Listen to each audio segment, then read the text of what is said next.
The bill could provide up to $44 million in property tax relief. However, opponents of the bill tell me they're worried about reduced funding for emergency responders. I figure we got to get as many bills to the Senate as we can, and hopefully that they will find one that they will pass. Representative Mike Moyle is sponsoring a new bill that would provide property tax relief.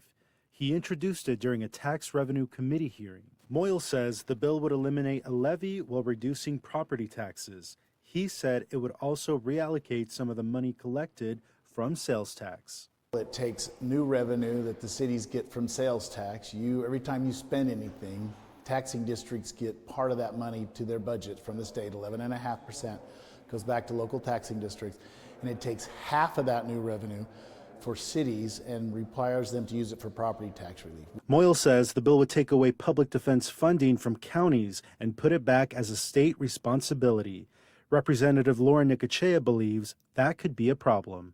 What we did hear in the committee is that our cities have not been consulted, and I'm very concerned about language in the bill that could force cuts to city services such as law enforcement and other emergency responders. While property tax relief has been an important issue during this year's session, Moyle believes it's difficult to find something that works. Maybe it's a learning curve. Maybe it's because there's so much information that property taxes are not an easy thing. They're pretty complicated. Nicocea says there are better avenues for property tax relief. We need to increase the homeowners exemption to stop the shift of the tax load onto homeowners and away from other types of property taxpayers.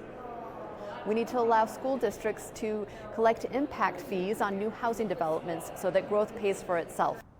Now, that bill did pass on two motions today, one printing the bill and the other sending it to the House floor for a second reading. At the State House, Marcos Guadarrama, CBS 2 News.